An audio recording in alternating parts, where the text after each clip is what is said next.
The door to Jasmine's one-bedroom apartment exploded inward, and 3 men in black suits stood in her doorway like shadows made solid. Jasmine Carter? The voice belonged to the tallest one, his Korean accent slight but unmistakable. You need to come with us. Now. Jasmine dropped the bowl of soup she'd been preparing. It shattered against her kitchen floor. Who the hell are you? Get out of my apartment before I call the police. Call them. The man stepped inside, his expensive shoes crunching over ceramic shards.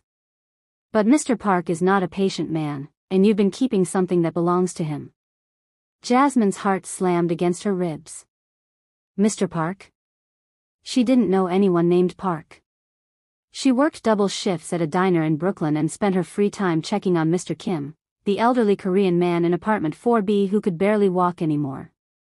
I don't know what you're talking about. Her voice came out stronger than she felt. I don't have anything that belongs to anyone. The tall man tilted his head, studying her like she was a puzzle he couldn't quite solve. Then he pulled out his phone and spoke rapidly in Korean. A moment later, he stepped aside. Another man walked through her broken door. Younger. Maybe 30. His suit probably cost more than 6 months of her rent. His jaw was sharp, his eyes darker than midnight, and when he looked at her, something flickered across his face. Surprise, maybe. Or confusion. You're Jasmine Carter? His English was perfect, American accented. The woman who visits grandfather every day? Grandfather? Before she could answer, before she could process what was happening, the young man's expression hardened. Search the apartment. Don't you dare. Jasmine stepped forward, blocking the path to her bedroom. You break into my home, you threaten me, and now you want to search my things? I don't care who you are. Get out. The young man's eyebrow rose. He wasn't used to being challenged, that much was obvious. His men looked at him, waiting for instruction, and for 3 heartbeats, the apartment went silent. Then he laughed. Not a warm laugh. A cold one. You really don't know, do you? Now, before we continue, if you're already hooked on this story, go ahead and hit that subscribe button and drop a like. Tell me in the comments what time it is where you are and where you're watching from. I read every single comment, and I love hearing from you. Now, let's get back to this story because trust me, it's about to get even more intense. Jasmine's hands were trembling, but she refused to let it show. Know what? That some rich boy thinks he can barge into my home and treat me like a criminal? I don't have anything. I'm a waitress. I make $9 an hour plus tips, and most days those tips don't even cover my subway fare. The young man held up his hand, and his men froze. He took a step closer to Jasmine, and even though every instinct screamed at her to back away, she held her ground. My name is Daniel Park. He watched her face carefully. My grandfather is Kim Jae-sung. You know him as the old man in 4B. Jasmine blinked. Mr. Kim? The man I bring groceries to? The man I help with his medication because he can barely read English and his eyesight is going bad? She let out a bitter laugh. He's barely surviving. He wears the same 3 sweaters every week. He told me his family forgot about him. So don't you dare walk in here claiming to be his grandson when that man has been alone for 2 years. Something shifted in Daniel's expression. It was subtle, a tightening around his eyes, a slight clench of his jaw, but Jasmine caught it. That's not possible. His voice dropped. He's been receiving monthly transfers. $20,000. Every month for the past 2 years. Jasmine's blood ran cold. 20,000? Every month? Mr. Kim counts his pennies to buy instant noodles. Someone's been stealing from him, and it wasn't me. Daniel studied her for a long moment. Then he turned to one of his men. Get my lawyers. Now. And find out exactly where that money has been going. 3 hours later, Jasmine sat across from Daniel Park in a conference room at a law firm she couldn't even dream of affording. Her hands were wrapped around a cup of cold coffee, and her mind was still reeling from everything she'd learned. Kim Jae-sung wasn't just some forgotten old man. He was the former head of one of Korea's most powerful business empires. He'd retired to America seeking peace, seeking anonymity. His son, Daniel's father, had taken over the family business but had died suddenly 8 months ago. Now Daniel was running everything, and he'd finally come to bring his grandfather home. Except someone had been intercepting every communication. Someone had been stealing the money meant for his care. And someone had made sure the old man stayed isolated and alone. Who had access to his accounts? Daniel's voice cut through the room like a blade. One of the lawyers shifted nervously. According to our records, the building manager was appointed as his financial guardian 2 years ago. A Mr. Bernard Thompson. He claimed Mr. Kim was mentally unfit to manage his own affairs. Jasmine's stomach dropped. Bernard. She whispered the name like a curse. He told me Mr. Kim had no family. He told me the old man was senile and paranoid. He said if I spent too much time with him, I'd just confuse him more. Daniel's eyes locked onto hers. And you ignored him. Mr. Kim isn't senile. Jasmine's voice hardened. He's sharp as anyone I know. He taught me Korean phrases. He told me about his wife, about his son, about the business he built from nothing. He cried when he talked about his grandson who used to call him Harabiaji. Daniel went completely still. He said that grandson used to sneak into his office and steal candy from his desk drawer. Jasmine's voice softened. He said he'd give anything to see him one more time. But he knew it wouldn't happen. He said he'd been forgotten. For the first time since he'd burst into her life, Daniel Park looked like something other than a cold-blooded businessman. He looked like a man carrying guilt so heavy it might crush him. I didn't forget him. His voice cracked slightly. I tried to contact him for months. Every letter, every email, every call, returned or blocked. I thought he didn't want to see me. After my father died, I thought grandfather blamed me for not being there. Someone wanted you both to think that. Jasmine set down her coffee cup. And that someone is still out there thinking he got away with it. Daniel looked at her, really looked at her, for the first time. Why did you help him? You owe him nothing. You don't know him. Jasmine met his gaze without flinching. Because I know what it feels like to be invisible. To be struggling and have everyone walk past you like you don't exist. When I moved into that building, Mr. Kim was the only person who said hello. The only one who asked my name. So when I saw him struggling, yeah, I helped. That's what people are supposed to do. Daniel was quiet for a long moment. Then, almost imperceptibly, he nodded. I need your help. The words seemed to cost him something to say. Grandfather trusts you.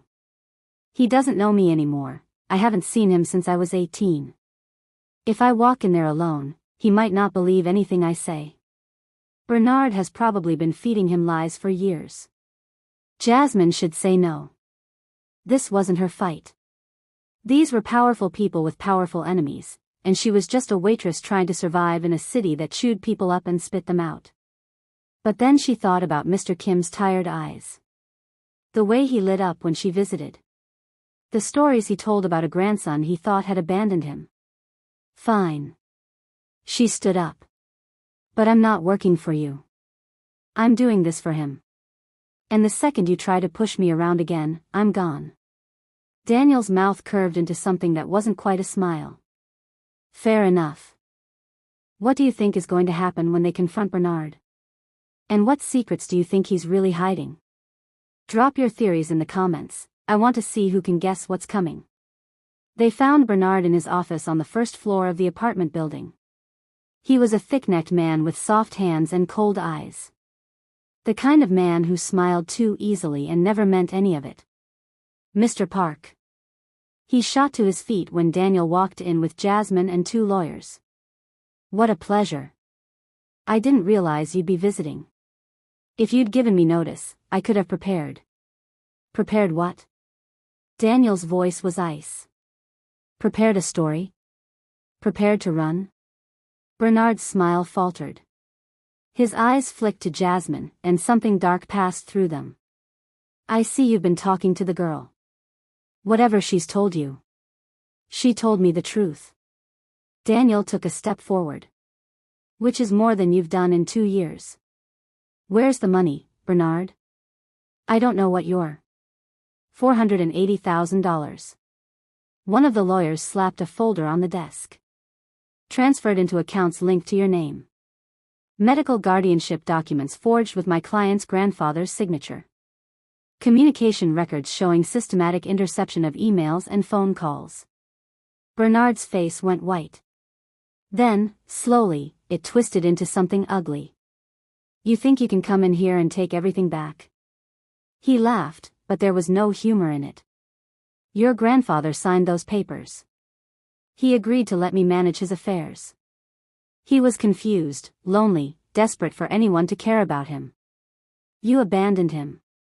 I never, Daniel started. You did. Bernard slammed his hand on the desk. You all did. His son never visited. His grandson stopped calling. And who was here? Me. I was here. I earned that money. You earned it? Jasmine stepped forward, her voice shaking with anger. By isolating a lonely old man? By making him think his family hated him? By stealing his money while he ate instant noodles and wore the same clothes for 2 years? Bernard's eyes locked onto her with pure venom. You should have minded your own business, little girl. I warned you to stay away from him. But you just had to play hero, didn't you? Now look what you've done. What I've done? Jasmine's voice rose. What I've done is make sure a good man finally gets justice. You're done, Bernard.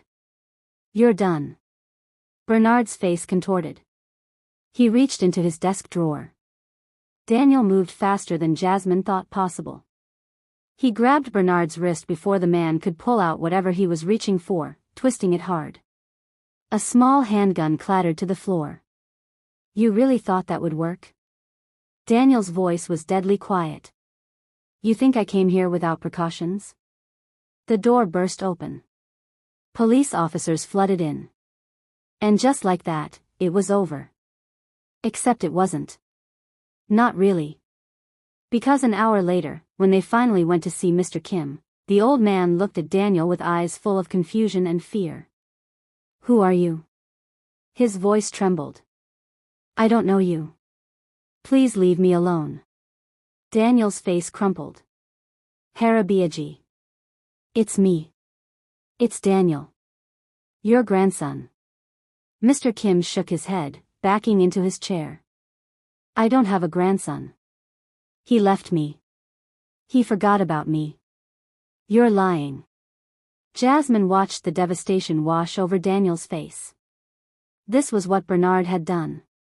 2 years of lies, of isolation, of psychological manipulation. He hadn't just stolen money, he'd stolen a family's connection to each other. Mr. Kim.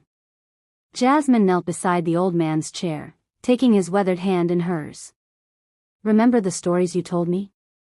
About the little boy who used to steal candy from your desk drawer?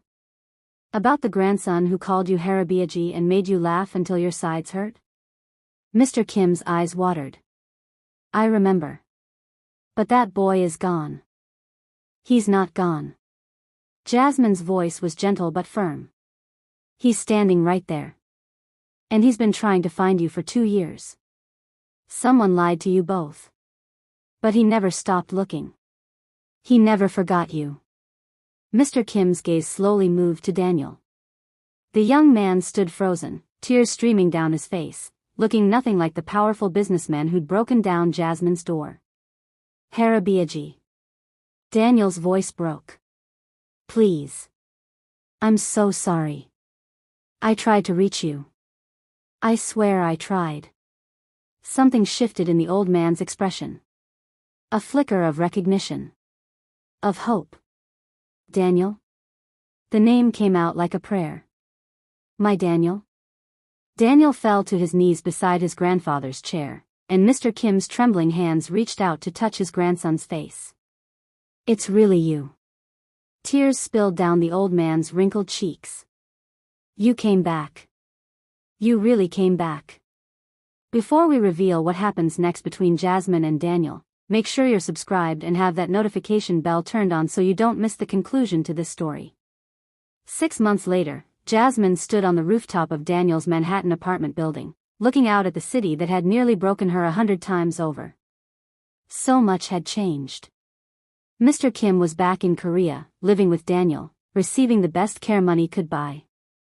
Bernard was in prison, awaiting trial for fraud, elder abuse, and a dozen other charges. And Jasmine. "You're thinking too loud." Daniel's voice came from behind her. I can practically hear it from inside. She smiled without turning around. "Just processing. A lot has happened." He came to stand beside her, close enough that their shoulders almost touched. "I want to thank you again. For everything. You saved my grandfather's life. You gave me my family back. I didn't do it for thanks." She finally looked at him. "I told you, I did it because it was right." "I know." His dark eyes held something she couldn't quite name. "That's what makes you remarkable." Jasmine's heart did something complicated in her chest. She tried so hard to keep her distance from Daniel Park. He was powerful, wealthy, complicated, everything she'd told herself she didn't need. But over the past 6 months, she'd seen another side of him. The man who sat by his grandfather's bedside for hours. The man who personally ensured every other tenant in her old building was okay. The man who'd helped her find a better apartment, not because she'd asked, but because he'd noticed her old place wasn't safe. "I'm going back to Korea tomorrow." Daniel's voice was quiet. "Grandfather needs stability. And the company needs leadership." Jasmine nodded, ignoring the strange ache in her chest. "That makes sense. He needs you." "He does." Daniel paused. "But so do I need someone. Someone who sees people, not status. Someone who fights for what's right even when it's dangerous." He turned to face her fully. "Come with me." Jasmine's breath caught. "What?" "I'm not asking you to be anything you're not." Daniel's voice was steady but his eyes were vulnerable. "I'm not asking for forever, not yet. But I know what I feel. I've known since you stood in your broken apartment and refused to back down. Come with me. Let me show you Korea. Let me show you a life where you don't have to struggle alone anymore." Jasmine stared at him. Every logical part of her brain screamed that this was crazy. She barely knew him. Their worlds were completely different. It could never work. But then she remembered what Mr. Kim had told her once, his wise old eyes twinkling. "Love doesn't follow logic, child. It follows courage. I have conditions." Her voice came out steadier than she felt. Daniel's lips curved. "Name them." "I want to work. Really work.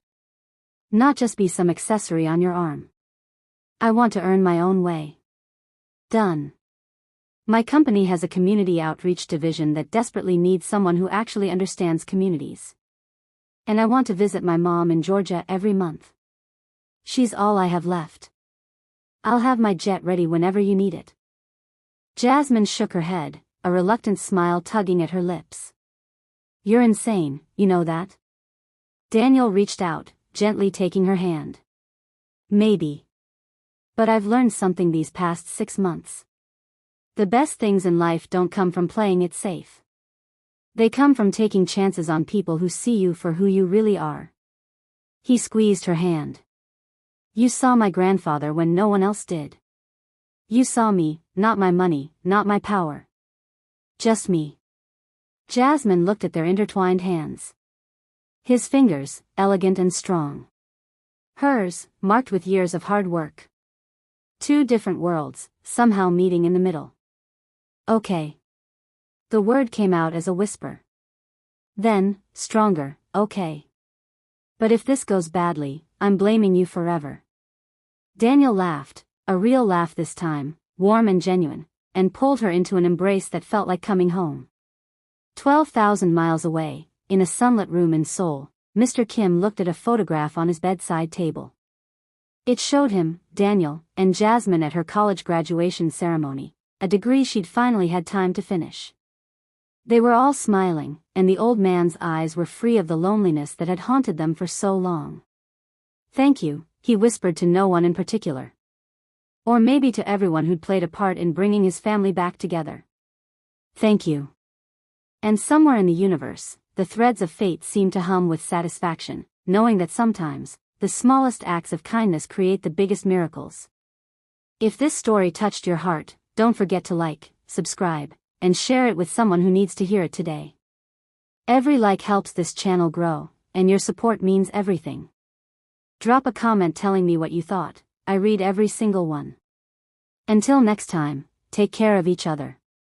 You never know whose life you might change just by being